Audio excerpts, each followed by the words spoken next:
Hello friends, எல்லாருக்கும் வணக்கம். Mango மிஸ்டி தோய். இந்த மாம்பழ சீசன் முடியறதுக்குள்ளே நீங்கள் ஒரு வாட்டி இந்த ரெசிபி செஞ்சு பாருங்கள். உண்மையிலே ரொம்ப டேஸ்ட் அட்டகாசமாக இருக்குது. நம்ம ஐஸ்கிரீம் கூட நம்ம வெறுத்து போயிடும். இதுதான் மறுபடியும் சாப்பிடுவோம். வாங்க இது எப்படி பண்ணுறதுன்னு பார்க்கலாம். இந்த மாதிரி வடிகட்டியில் ஒரு காட்டன் துணி வச்சு நம்ம ஒரு கப் அளவுக்கு தயிர் எடுத்து நல்லா அதோட தண்ணியெல்லாம் புழிஞ்சு ஒரு 1 hour ரெஸ்ட்டில் வைக்கலாம். இந்த மேங்கோ மிஸ்டி தோயோட டேஸ்ட்டு பார்த்தோன்னா சாப்பிட்ட பிறகு நமக்கு மனசும் உடம்பும் நல்லா நிறைஞ்சு போன மாதிரி இருக்குது. அந்தளவுக்கு ஃபீலிங் நல்லா இருந்தது. நீங்கள் எல்லோரும் ஒரு வாட்டி வீட்டில் செஞ்சு பார்த்து எப்படி இருக்குன்னு சொல்லுங்கள்.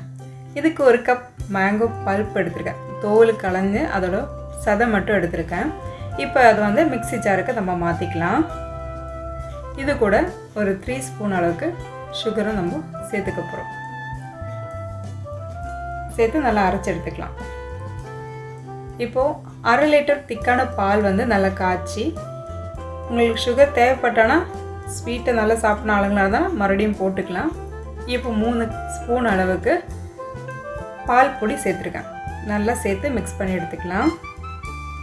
இப்போ 1 மணி நேரம் கழித்து நம்ம வடிகட்டி வச்சா தயிர் நல்லா மிக்ஸ் பண்ணி எடுத்து, இது கூட நம்ம அரைச்சி வச்ச மேங்கோ பேஸ்ட் இருக்கு இல்லையா, மாம்பழ பேஸ்ட்டு, அது இதில் கூட நம்ம சேர்த்துக்க போகிறோம்.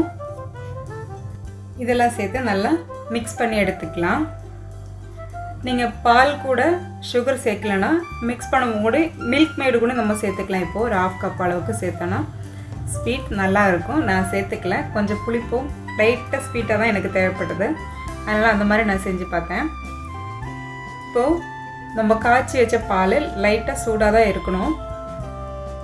இந்த பால் நம்ம இந்த மிக்சிங் கூட நம்ம சேர்த்துக்க போகிறோம். இப்போ மிக்ஸ் பண்ணி வச்சது நம்ம ஒரு பவுலுக்கு மாற்றிக்க போகிறோம். நான் அந்த மாதிரி கிளாஸ் எடுத்திருக்கேன். இதில் எல்லாமே ஃபில் பண்ணி எடுத்துக்கலாம். இதுக்கு மேலே நீங்கள் மாம்பழம் கட் பண்ணி கூட நீங்கள் போட்டால் இன்னும் நல்லாயிருக்கும். இல்லைன்னா நட்ஸு கூட நீங்கள் சேர்த்துக்கலாம். உங்களோட விருப்பம் தாங்க, எது ஒன்றாலும் சேர்க்குறது.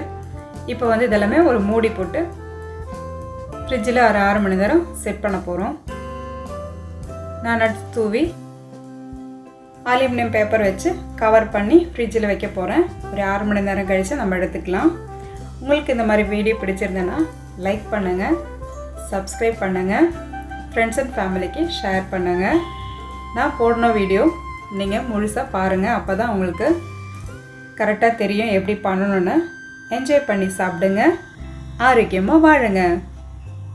Thanks for watching.